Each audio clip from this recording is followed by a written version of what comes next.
Salut à vous tous qui nous suivez de près ou de loin et qui participez à l'évolution de cette chaîne d'une manière ou d'une autre. Aujourd'hui, je vous présente la suite de correction du problème mathématique de la classe de primaire que nous avons abordé plus haut. Donc, pour ceux qui sont nouveaux, je vous demande humblement de remonter après vous avoir abonné à la chaîne et de trouver le début de ce problème avant de comprendre ce que nous faisons dans la suite et plus précisément aujourd'hui. Donc, je vais passer à la lecture. Nous avons déjà fait deux parties, donc une partie et il reste deux parties que nous allons aborder aujourd'hui. Donc, voilà ici les deux parties restantes de notre problème que nous allons achever aujourd'hui.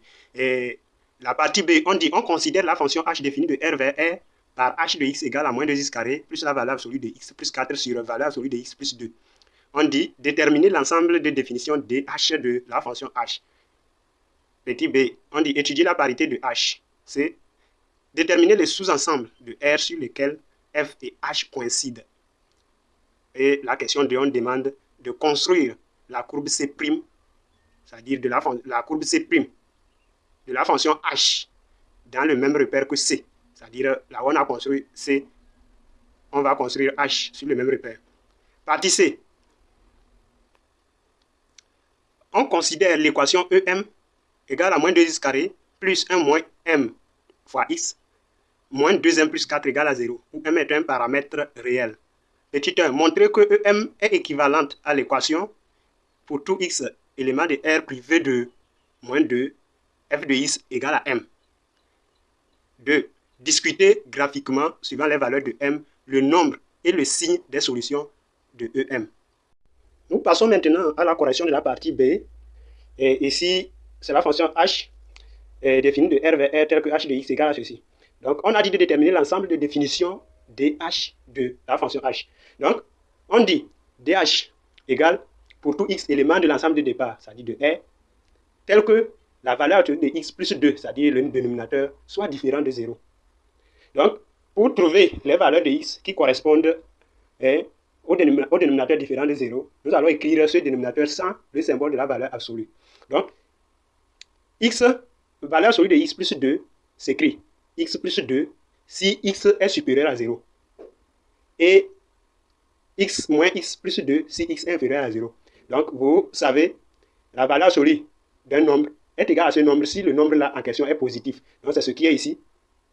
Et égal à l'opposé de ce nombre. Donc, ici, comme c'est x, c'est moins x si le nombre là est inférieur à 0. Donc, si nous prenons la première partie, c'est-à-dire x plus 2 différent de 0, nous allons obtenir x différent de moins 2. Et la deuxième partie, moins x plus 2 différent de 0 implique que x est différent de 2.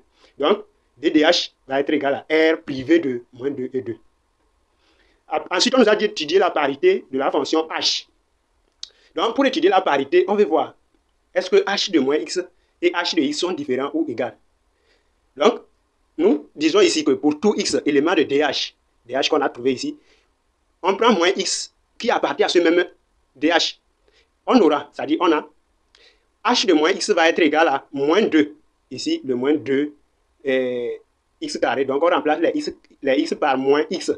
Donc, moins 2, vous m'excusez ici, c'est un peu touffu parce que j'avais oublié les parenthèses, c'est ça qui a fait ça. Donc, ça fait moins 2 facteur de moins x, le tout au carré, plus valeur absolue de moins x plus 4 sur valeur absolue de moins x plus 2. Or, la valeur absolue de x carré est égal à moins x carré, c'est-à-dire moins x, le tout au carré est égal à x carré, et moins la valeur absolue de x est égal à la valeur absolue de x. Donc, h de moins x devient tout simplement moins 2x carré, plus maintenant valeur absolue de x plus 4, sur la valeur absolue de x plus 2. Et quand nous analysons ça, c'est la même chose qu'au niveau de h de x. Donc, ça veut dire que h de moins x est égal à h de x. Donc, nous concluons que comme h de moins x est égal à h de x, h est pair. En C, on nous a demandé de déterminer le sous-ensemble de R sur lequel h et f coïncident. Donc, tout comme nous l'avions fait au niveau de la détermination de l'ensemble des définitions, nous allons écrire h sans le symbole de la valeur absolue. Donc, h de x égale à moins 2x carré plus valeur absolue de x plus 4 sur valeur absolue de x plus 2. Donc, si nous cherchons à écrire f et h de x sans le symbole de la valeur absolue, ça veut dire que comme h est défini sur R, nous allons avoir un ensemble de moins l'infini à 0, qui est négatif, quoi. C'est-à-dire tout x appartenant à ça serait négatif, et de l'autre côté de 0 à plus l'infini, qui abrite les x supérieurs à 0. Donc, pour écrire les x supérieurs à la fonction h sur le domaine des x supérieurs à 0, nous remplaçons simplement la valeur absolue de x par x. Donc, ici, nous mettons moins 2x carré. Donc, h de x est égal à moins 2x carré plus x plus 4 sur x plus 2, si x est supérieur à 0. Et h de x va être égal à moins 2x carré, moins x, plus 4 sur moins x plus 2, si x est inférieur à 0. Donc, x est inférieur à 0, on remplace la valeur absolue de x par moins x. Donc, c'est ça ici. Donc, on remarque que pour tout x supérieur à 0, ou encore pour tout x élément de l'intervalle de 0 à plus l'infini, on a h de x égale à f de x. D'où h et f coïncident sur l'ensemble 0, c'est-à-dire sur l'intervalle de 0 à plus l'infini. Maintenant, on nous a demandé de construire C sur le même repère que C' sur le même repère qu'on avait construit C. C, c'était la courbe de f. Donc, pour arriver là, je vais vous faire voir une autre partie de résolution de l'autre. Donc, je disais, sur l'intervalle de 0 à plus l'infini, nous savons déjà que C' est égal à C, c'est-à-dire la fonction h et f coïncident. Mais sur l'intervalle de moins l'infini à 0, on ne sait rien de h. Donc, on va l'étudier au moins un minimum. On va avoir quelques informations sur le comportement de h sur l'intervalle de moins l'infini à 0. Donc, on revient ici, on relève f et h de x correspondant ici. Je l'ai noté h1 de x. Donc, h1 de x, c'est l'expression de h sur l'intervalle moins l'infini à 0. Donc, c'est ça qui est égal à moins 2x carré moins x plus 4 sur 2 moins x. Donc, on va calculer les limites. Donc, l'intervalle, c'est ça, moins l'infini à 0. Donc, les limites, c'est au bon de moins l'infini à 0. Donc, quand nous prenons la limite de h1 de x quand x tend vers moins l'infini, c'est égal à la limite quand x tend vers moins l'infini de mon nombre le plus haut degré, moins 2x carré au numérateur, et le nombre le plus haut degré au dénominateur qui est moins x. Donc, quand nous écrivons ça, on peut simplifier les moins avec les x. Donc, il va nous rester simplement 2x. Donc, quand nous mettons x par moins l'infini, ça nous donne moins 2 fois moins l'infini qui est égal à moins l'infini. Et maintenant, la limite de h1 de x quand x tend vers 0, on vient ici, on remplace ici par 0, ça dit, bon, c'est ça, il y a repris ici. Donc, ça fait moins 2, la limite quand x tend vers 0 de moins 2x carré, moins x, plus 4 sur 2 moins x. Donc, on remplace ici par 0, par 0, par 0. Donc, ça va nous rester simplement le 4 là sur le 2 d'en bas. Donc, ça nous fait 4 sur 2 qui est égal à 2. Et on a déjà donné le domaine de définition de h sur lequel on a privé moins 2, 2. Maintenant, si nous regardons, normalement, si on n'avait rien étudié, on devrait dire que ddh ici, et ddh1 va être R privé de 2. Alors que nous sommes sur l'intervalle de moins l'infini à 0. Et 2 n'appartient pas à cet intervalle-là. Donc, comme 2 n'appartient pas, on laisse tomber le 2. Donc, on revient au niveau de moins 2, c'est-à-dire l'autre x qu'on a privé, c'est-à-dire l'autre valeur de x qu'on a privé de R et de ddh. Donc, si x est égal à moins 2, nous avons y est égal à h1 de moins 2 qui est égal à ça. Donc, on remplace les x par moins 2, ça nous donne moins 2 sur 4. Donc, quand on arrange, on dit, j'ai dit soit un point A, donc on nomme un point A de coordonnées moins 2 d'ici là, et la valeur de y qui est égale à moins demi. Donc, ce point A n'appartient pas à la courbe C', c'est-à-dire la courbe CDH. Maintenant, nous allons écrire maintenant le H1 sous forme de ceci pour déterminer, c'est-à-dire on va écrire H1 sous la forme AX plus B plus C sur 2 moins X pour déterminer l'asymptote oblique de H1, c'est-à-dire de H dans la partie des X négatifs.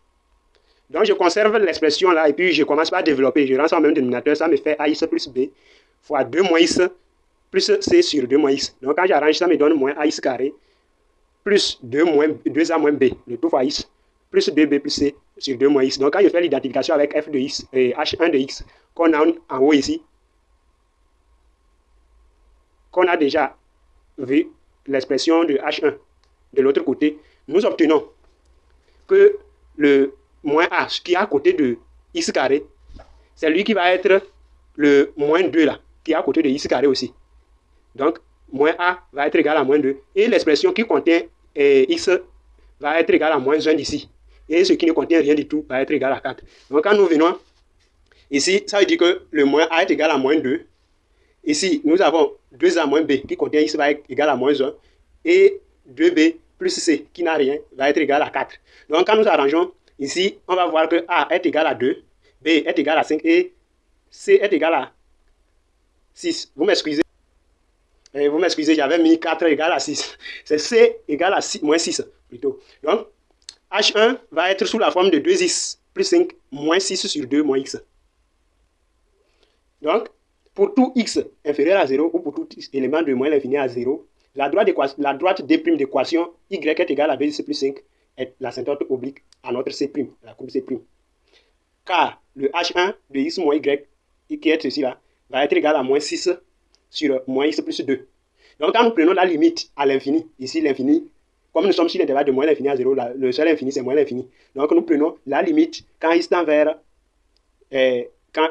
moins l'infini de h1 de x moins y. C'est égal à la limite quand x tend vers moins l'infini.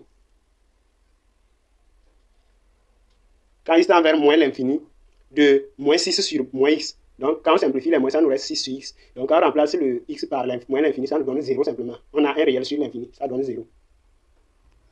Donc, tout comme nous avons déterminé le point A de coordonnées moins 2, moins demi, pour l'intervalle de moins l'infini à 0, nous allons sur l'intervalle de 0 à plus l'infini aussi déterminer le même point que j'ai noté ici, B, qui va avoir pour x égale à 2. Mais on va calculer son y. Donc pour cela, je reprends l'expression. Donc je note maintenant de h2 de x, qui est égal à f de x, là où f et h coïncident là. Donc c'est égal à f de x. Donc je calcule maintenant le f ou bien le h2 de 2. h2 de 2, ça dit, bon, j'ai repris ici les 2 de h égale à ceci, ce qu'on a privé. Donc moins 2 n'appartient pas à l'intervalle de 0 à plus infini. Donc on s'en passe. Et puis au niveau de 2, on va calculer h2 de 2 qui est égal à moins demi aussi quand on remplace. Donc on va noter un autre point B de coordonnées 2 moins demi qui serait privé aussi de C'. Donc il a dit que B n'appartient pas à C'. Parce que ces points sont ou bien ces points vont se trouver sur la courbe C'. Maintenant on va les priver de la courbe C' parce qu'on a privé leur x sur R, c'est-à-dire dans le domaine de définition de H. Donc pour tracer la courbe C dans le même repère, nous allons tracer l'asymptote oblique qui fait référence à notre courbe quand nous sommes dans la partie des x négatifs. Donc ici, c'est la droite D' d'équation y égale à 2x plus 2, qui est l'asymptote oblique à CH, quand nous sommes dans la partie négative. Donc ici, nous plaçons les points A et B qu'on va priver. Donc A c'est ça, ça dit moins 2, qui est caractéristique de la courbe, puisqu'on avait vu que c'est l'asymptote verticale à C de F. Donc moins 2 et demi, parce que 1 c'est ici, et demi c'est la moitié, donc c'est ça ici. Et le B c'est 2 et demi, et moins demi aussi. Donc moins 2, moins demi, et 2, moins demi. Donc c'est les points A et B que j'ai placés. Donc on nous a déjà dit, bon, il a dit, quand on a calculé au niveau des limites, on a vu que quand la limite de H1, quand on calcule la limite de H1 quand il tend vers moins l'infini, ça fait moins l'infini, donc c'est ça qui va ici, moins l'infini. Et quand il tend vers 0, ça va à 2. Donc le 2 là, c'est lui ici. Quand x égale à 0, H1 de 0, ça fait 2.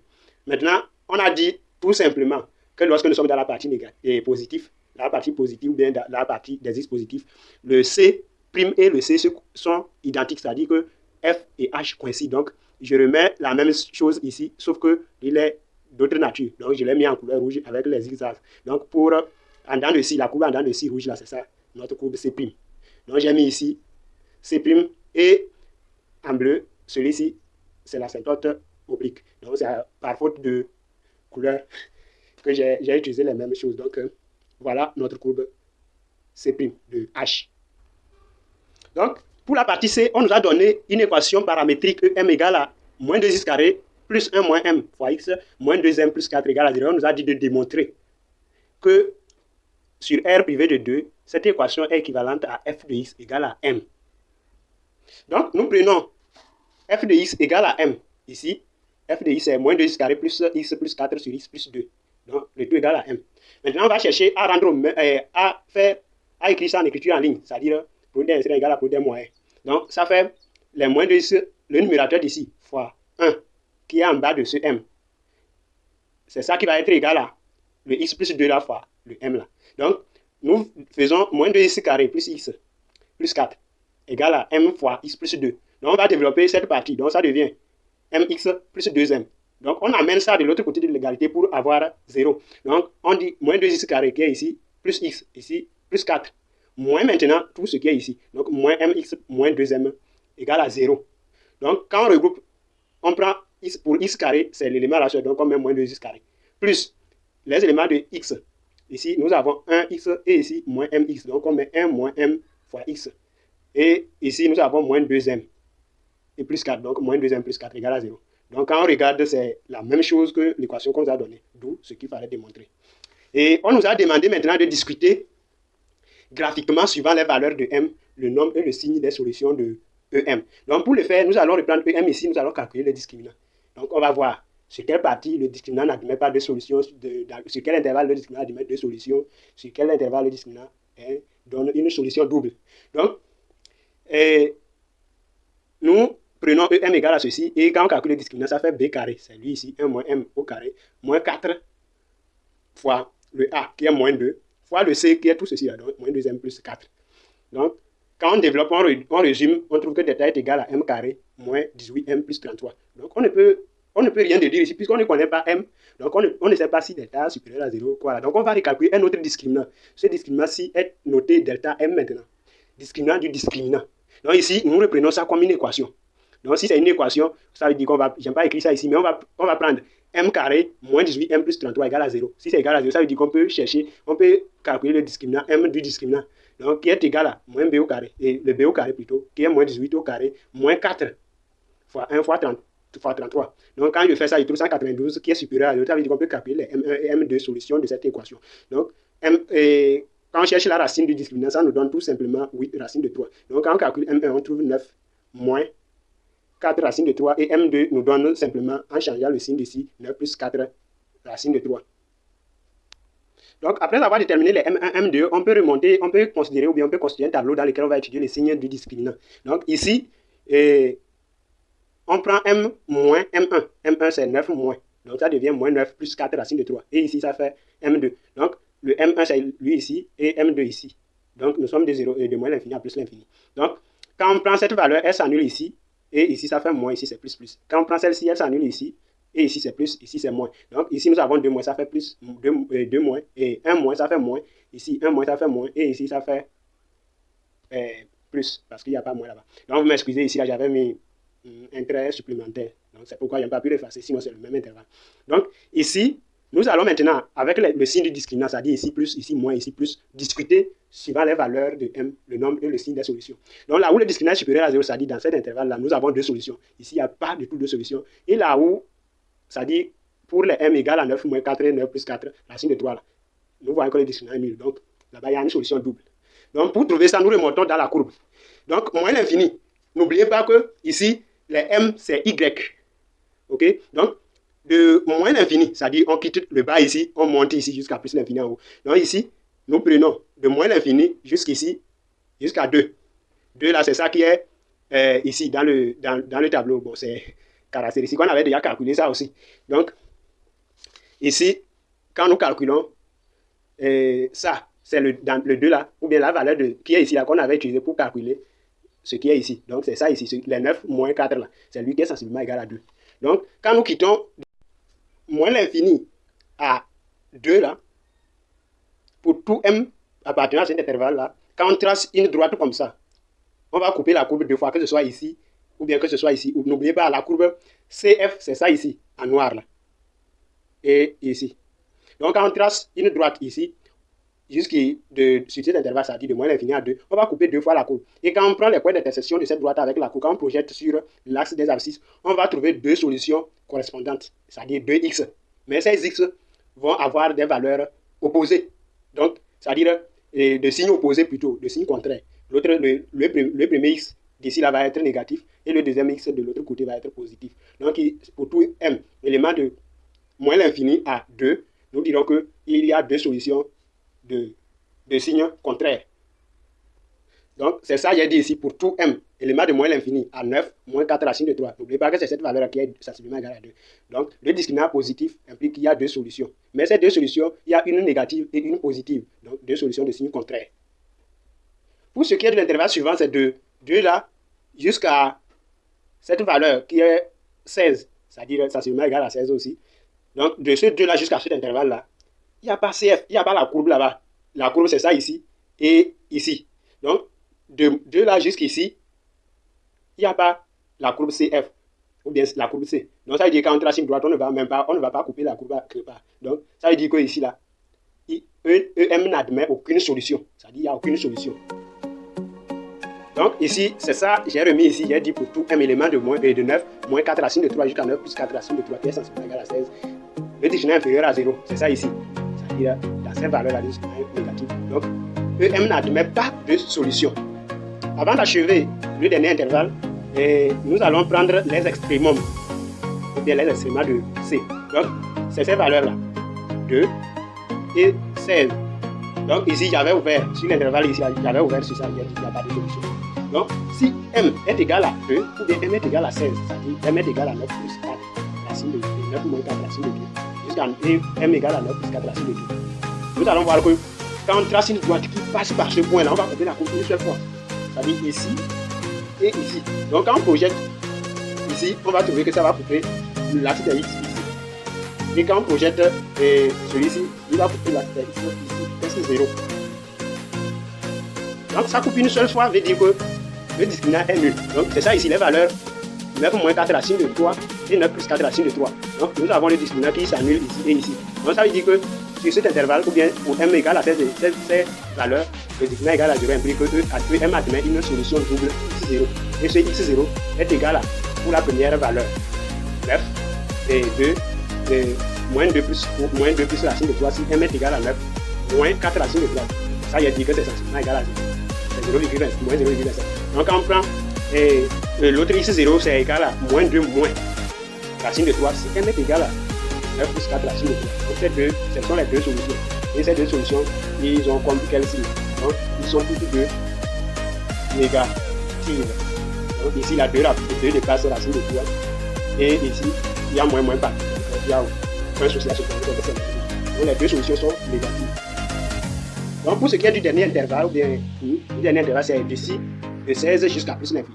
Donc pour tout M appartenant à cet intervalle-là, quand on trace une droite, là, on va couper la courbe deux fois. Mais quand on projette, 0 se trouve ici. Donc quand on va projeter, quelles que soient les valeurs comprises ici, quand on projette, on trouve X négatif. Les X négatifs seulement. Donc il y a deux solutions, mais dans la partie des X négatifs. Donc quand vous revenez ici, c'est ça que j'ai mis en exercice, c'est-à-dire c'est cette partie de 0 à plus l'infini. De 9 plus 4 racine de 3 jusqu'à plus l'infini. Donc, pour tout M élément de 9 plus 4 racine de 3 jusqu'à plus l'infini, delta supérieur à 0 implique qu'il y a deux solutions. Mais ces deux solutions sont toutes négatives. Donc, je vais mettre par toutes deux négatives. Voilà, je vous remercie pour votre participation et votre développement. Merci beaucoup. Je vous dis à très bientôt. Merci beaucoup. Je laisse les commentaires. De relever ceux qui ne vous permettent pas de suivre et ensemble nous allons améliorer. Je vous dis merci beaucoup à vous.